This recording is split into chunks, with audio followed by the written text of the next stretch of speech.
Presenting the rig.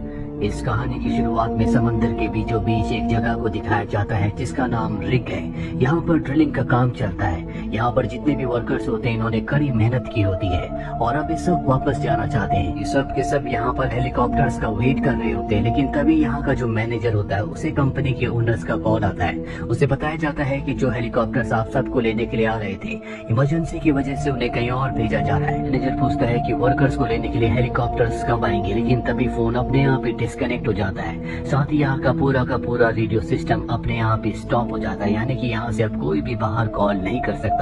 Internet पे जा चुका है। इसीलिए मैनेजर यहाँ पर सभी वर्कर्स की एक मीटिंग बुलाता है, जहाँ पर सबको बताता है कि जो हेलीकॉप्टर्स हमें लेने के लिए आ रहे थे अब वो नहीं आ रहे।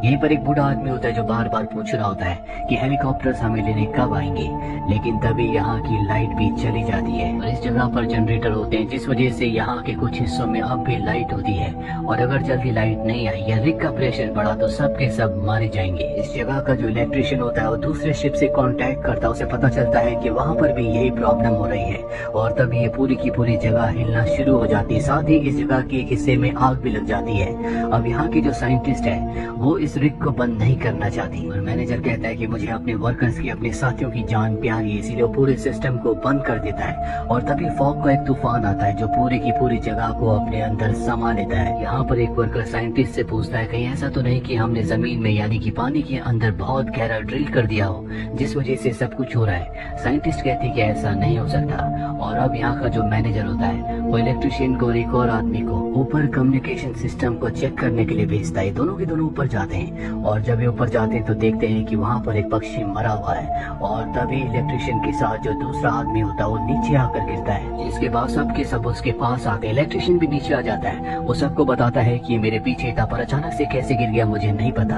और बूढ़े आदमी को उस पर शक होता है क्योंकि उसकी रस्सी खुली हुई थी और अब इस आदमी को जो ऊपर से नीचे गिरा था इसे अंदर लाया जाता है, जहाँ डॉक्टर सबको बताती है कि मैं इसे तभी ठीक कर सकती हूँ जब मेरे पास मेरे इक्विपमेंट्स होंगे। यहाँ पर चेक करते हैं कि ड्रिलिंग मशीन्स के जो पाइप्स होते हैं उनमें बिल्कुल भी प्रेशर नहीं होता। ऐसा सिर्फ इनके रिग के साथ नहीं होता बल्कि आसपास जितने भी रिग होते हैं सबका यही हाल होता है। और अब वो आदमी जो ऊपर से नीचे गिरा था उसे होश आने लगता है। होश आने पर उसे एक विजन आता है जिसमें वो देखता है कि समंदर के दो हिस्से हो रहे हैं। वहीं बूढ़े आदमी को दिखाया जाता है जो मैनेजर की टेबल से एक खुफिया फाइल उठा लेता है जो इस कंपनी की होती है और जब वो उस फाइल के डेटा को पढ़ता है तो उसे बहुत गुस्सा आता है। इसके बाद वो सभी वर्कर्स को इकट्ठा करता है और सबको बताता है कि कंपनी ने हमसे झूठ बोला था। वो हमें घर छुट्टियों पर नहीं भेज रही थी बल्कि इस पूरे प्रोजेक्ट को बंद किया जा रहा है, जिसका मतलब ये है कि हम सबकी जॉब जाने वाली है। यहाँ पर मैनेजर भी आ जाता है और मैनेजर को भी एक्सेप्ट करना पड़ता है कि बूढ़ा आदमी जो कह रहा है वो पूरी तरह से सच है। अब सब के सब ये सुनकर दुखी होते हैं और तभी ऊपर से राख गिरना शुरू हो जाती है। देखकर सब हैरान होते हैं क्योंकि आसपास ना तो आग लगी होती है और ना ही आसपास कोई वोल्केनो है। अब जो आदमी ऊपर से नीचे गिरा तो अपने आप ही यहाँ पर आ जाता है और सबसे कहता है कि बहुत देर हो चुकी है। इसके बाद वो बेहोश हो जाता है और जब उसे होश आता है तो उसे कुछ भी याद नहीं होता। उसे ये भी याद नहीं होता कि ऊपर से नीचे गिरा था या उसने तबाही की कोई बात कही थी। यहाँ पर डॉक्टर उसके ब्लड सैंपल को लेने के लिए जैसे इंजेक्शन लगाने की कोशिश करती है तो उसे कुछ होने लगता है। डॉक्टर से कहता है कि तुमने मेरी चेतावनी को बहुत लाइटली लिया, बहुत जल्दी एक बहुत बड़ी लहर आने वाली है जो सब कुछ तबाह कर देगी। अब यहाँ पर डॉक्टर उसे सुला देती है और साइंटिस्ट को बताती है कि इसके जख्म और इसके जो घाव हैं वो अपने आप ही ठीक हो रहे हैं। डॉक्टर और साइंटिस्ट के जाने के बाद वो आदमी होश में आ जाता है और देखता है कि उसके हाथ में कोई चमकदार चीज है। वही चीज उसके जख्मों को ठीक कर रही होती है। वही हमें बाकी लोगों को दिखाया जाता है जो सब देखते हैं कि शिप उन तक पहुंचने की, कांटेक्ट करने की कोशिश कर रहा होता है पर शिप उनकी तरफ नहीं बल्कि दूसरी दिशा में जा रहा होता है। अब यहाँ का जो मैनेजर होता है अपने एक आदमी से कहता है जाओ और उन्हें सिग्नल दो।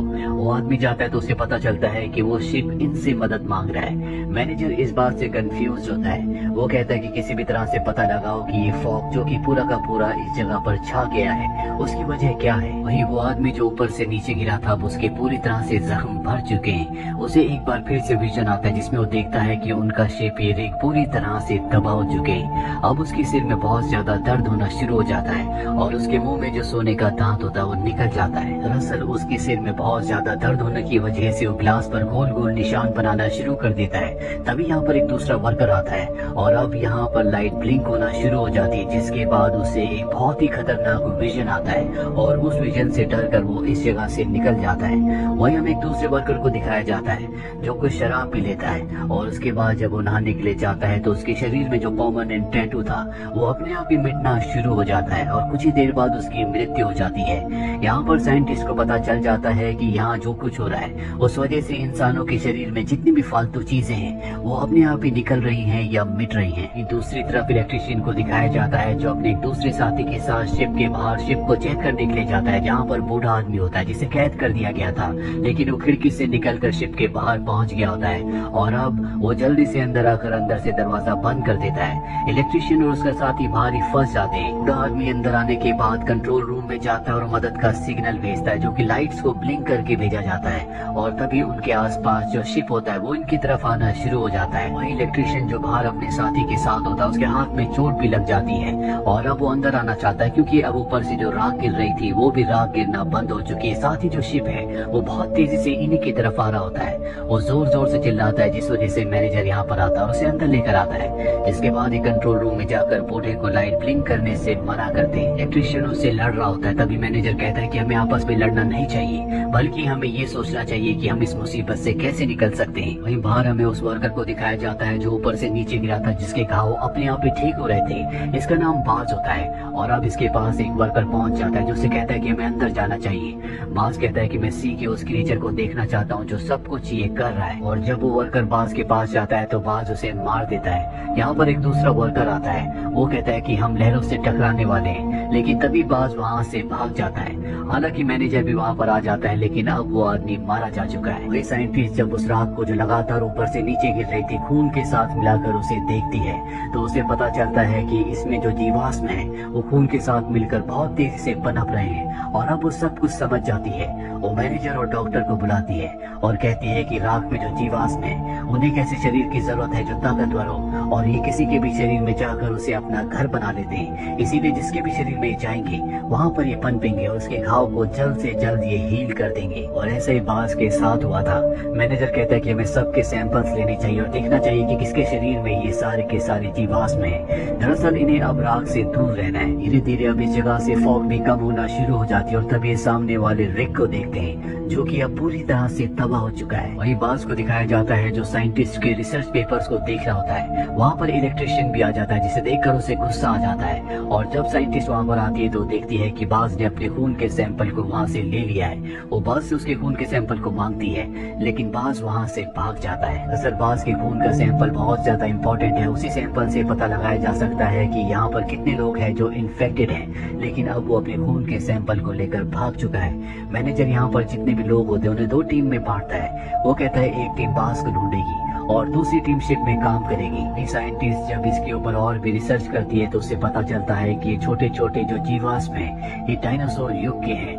डायनासोर के साथ इनका भी खात्मा हो गया था, लेकिन यहाँ पानी के अंदर बहुत गहरा ड्रिल करने की वजह से शायद ये दोबारा से जिंदा हो गए या बाहर आ गए हैं। वहीं दूसरी तरफ बाज को दिखाया जाता है जो अपने खून के सैंपल को पानी में फेंक देता है। वहाँ पर थोड़ा सा पानी होता है, बाज उसके ऊपर अपना हाथ लगाता है, उसके हाथ से बिजली निकल रही होती है और अब पानी में छोटे छोटे कीटाणु अपने आप ही पनपना शुरू हो जाते हैं। अभी बाज के साथ काम करने वाला एक वर्कर यहाँ पर आता है। बाज उसे देखकर छुप जाता है और वो वर्कर जब पानी में छोटे छोटे कीटाणुओं को देखता है तो दूसरे लोगों को यहाँ पर बुलाता है। बाज उस पर हमला करके यहाँ से भाग जाता है। इसके बाद यहाँ पर दो वर्कर आते हैं, वो उसे संभालते हैं और अभी देखते हैं कि पानी में जो छोटे छोटे जीवाश्म कीटाणु थे अब वो पौधों में बदल रहे हैं। साथ ही जिसके ऊपर बाज ने हमला किया था उसके मुंह में एक नकली दांत था, वो भी अपने आप ही निकल जाता है, जिसका मतलब ये है कि वो भी इन्फेक्टेड है। इस बात से वो डर जाता है और अपने दोनों साथियों के ऊपर हमला करके यहाँ से भाग जाता है। इसके बाद डॉक्टर की एक साथी बाज तक पहुँच जाती है और देखती है कि उसके आसपास छोटे छोटे बहुत सारे पौधे हैं और अब डॉक्टर के उस साथी को बाज कहता है कि जिस जगह से हम इन रिग से तेल निकाल रहे हैं पहले यहाँ पर पूरी की पूरी एक प्रजाति रहती थी, अब जो पूरी तरह से नष्ट हो चुकी है और उन्हीं के कंकालों से, उन्हीं के बचे हुए अवशेषों से हम ये तेल निकाल रहे हैं। हमें जल्द से जल्द सब कुछ खत्म करना होगा। तभी यहाँ पर वो दूसरा आदमी भी आ जाता है जो इन्फेक्टेड है।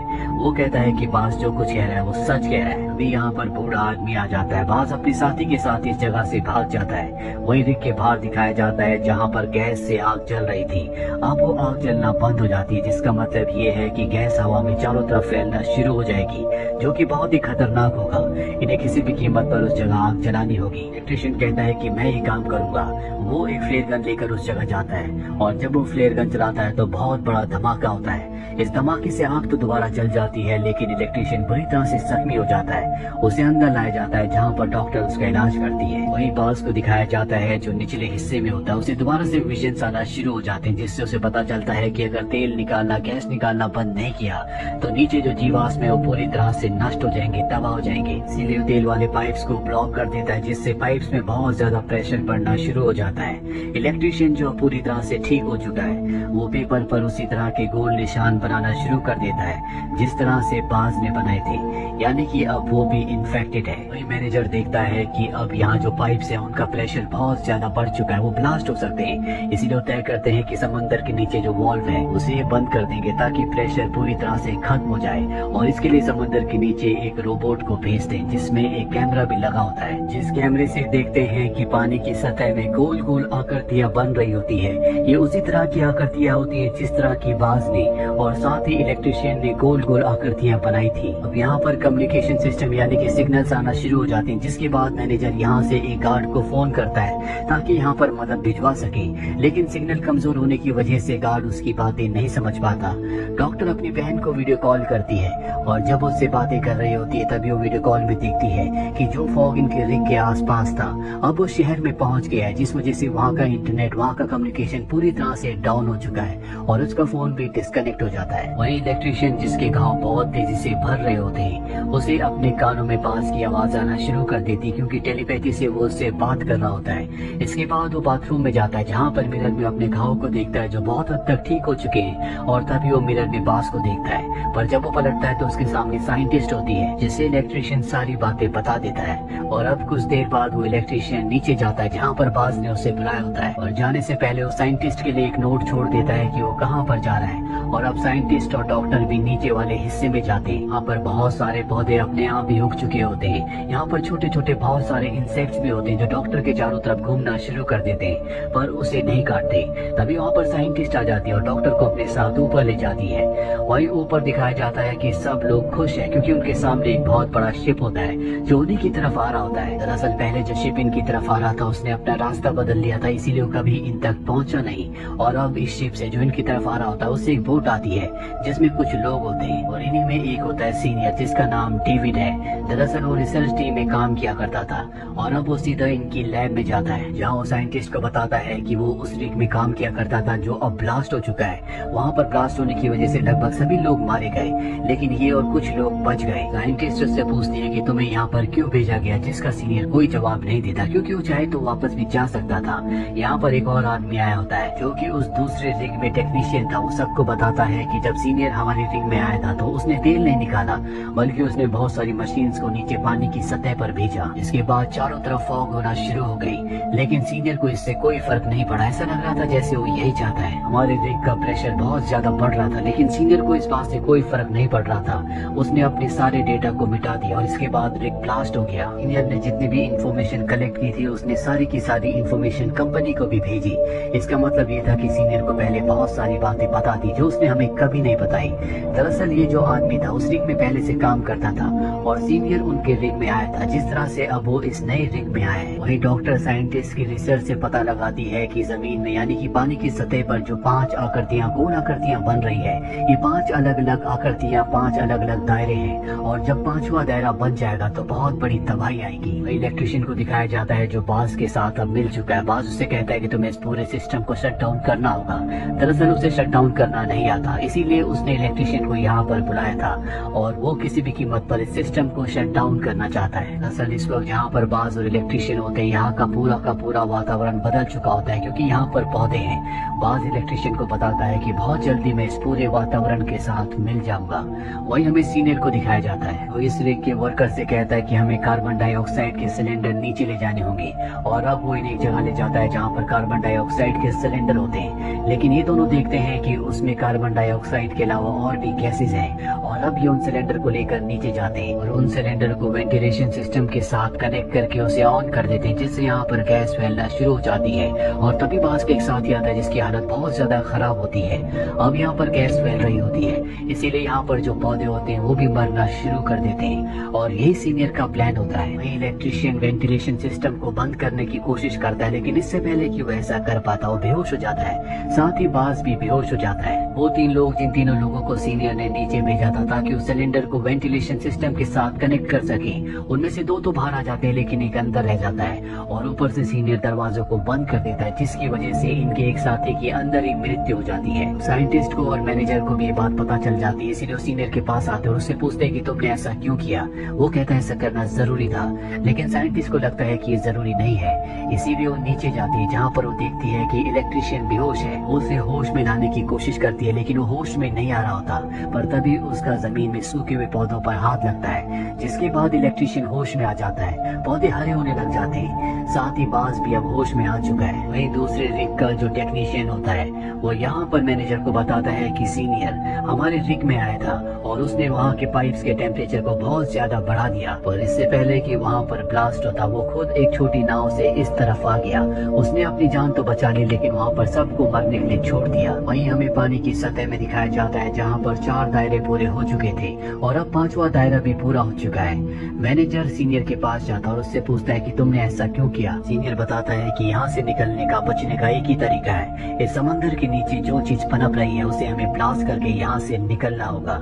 दरअसल इन्हें नहीं पता कि वो 5वां दायरा भी अब पूरा हो चुका है। वही साइंटिस्ट को दिखाया जाता है जिसके साथ इलेक्ट्रिशियन है और वो उससे कहती है कि तुम बास से कांटेक्ट करो और उसे कहो कि हम उसकी बात मानने को तैयार हैं, और वो ऐसे ही करता है, बास से कांटेक्ट करता है। पर तभी उसे विजन्स आने लगते हैं जिससे उसे पता चलता है कि समंदर के नीचे कुछ हलचल चल रही है और बहुत जल्दी यहाँ पर लहर आने वाली है जो कि बहुत बड़ी है। ये एक बहुत बड़ी सुनामी होगी। यहाँ पर मैनेजर भी आ जाता है। ये कंफ्यूज हो जाते हैं कि इन्हें सीनियर का साथ देना है कि नहीं, लेकिन साइंटिस्ट कहते हैं कि हमें ऐसा नहीं करना चाहिए बल्कि हमें बास का साथ देना चाहिए, हमें नीचे जाकर उसकी मदद करनी चाहिए, शायद वो इस सब को रोक सकता है। ये सुनने के बाद ये तीनों के तीनों नीचे जाते हैं जहाँ पर बास होता है। ये बास से कहते हैं कि हम तुम्हारी मदद करने के लिए तैयार हैं, लेकिन तुम्हें इस सुनामी को रोकना होगा, इसमें लाखों लोगों की जान चली जाएगी। बास की आंखों में आंसू होते हैं, वो कहता है कि अब बहुत देर हो चुकी है। वही सीनियर को दिखाया जाता है जो दूसरे रिग के टेक्नीशियन से कहता है कि बहुत जल्दी यहाँ पर हेलीकॉप्टर मुझे लेने के लिए आने वाला है, तुम भी मेरे साथ चल सकते हो, लेकिन तुम्हें वही करना होगा जो मैं कहूँगा। दरअसल वो इस पूरी जगह को ब्लास्ट करके निकलना चाहता है जिस तरह से वो पहले रिग से निकला था। यहाँ पर जो टेक्नीशियन होता है वो माइक को ऑन कर देता है जिससे उसकी बातें सभी सुन लेते हैं। इसके बाद सीनियर यहाँ पर ब्लास्ट को एक्टिवेट करके ऊपर जाने लगता है, लेकिन डॉक्टर और उसके साथी उसे देख लेते हैं, वो उसका पीछा करते हैं, जबकि टेक्नीशियन और इसी रिग का एक वर्कर उस धमाके को रोकने की कोशिश करते हैं और जल्दी वो इसमें कामयाब भी हो जाते हैं। और अब वो सभी वर्कर्स को बताते हैं कि हमने धमाके को रोक लिया है, लेकिन जल्दी यहाँ पर सुनामी आने वाली है, इसीलिए हम सबको यहाँ से निकलना होगा। वही सीनियर जब यहाँ से निकलने की कोशिश कर रहा होता है तो बूढ़ा आदमी उसे पंच मारकर वहीं गिरा देता है। तो इस रिग में भूकंप के झटके आने लगते हैं, इसीलिए मैनेजर के साथ जो साइंटिस्ट और इलेक्ट्रिशियन होता है वो बास से कहते हैं कि हमें यहाँ से निकलना चाहिए। बास कहता है कि मैं यहीं पर रुकूंगा। ये तीनों के तीनों ऊपर की तरफ बढ़ चलते हैं जहाँ पर यहाँ के सभी वर्कर्स हेलीकॉप्टर्स में बैठ चुके होते हैं क्योंकि हेलीकॉप्टर यहाँ पहुँच गए थे। मैनेजर, साइंटिस्ट और सभी लोग उसमें बैठ जाते हैं और इससे पहले कि सुनामी इस रिग से टकराती है सबके सब हवा में ऊपर उड़ जाते हैं और तभी समंदर की वो बड़ी बड़ी लहरें यानी कि सुनामी इनके रिग से टकराती है। बाज अकेला होता है जो इस रिग में होता है, उसके सामने रोशनी होती है और वो उन जीवाश्मों के साथ मिल जाता है। ऐसा लगता है जैसे दूसरी दुनिया का रास्ता खुल गया है। वही हेलीकॉप्टर में हमें दिखाया जाता है जहाँ पर सीनियर, साइंटिस्ट और डॉक्टर के साथ बाकी सारे वर्कर्स भी होते हैं। इसमें सीनियर भी होता है क्योंकि इन्होंने सीनियर को भी बचा लिया होता है। सीनियर कहता है कि हमें दूसरे रिग में जाना होगा, हम शहर नहीं जा सकते क्योंकि ये सुनामी शहर की तरफ बढ़ रही है। और कुछ ही पलों के बाद हमें दिखाया जाता है कि शहर में सुनामी आ चुकी है और इसी के साथ ये वेब सीरीज यहीं पर खत्म हो जाती है। उम्मीद करते हैं कि ये वेब सीरीज आपको पसंद आई होगी।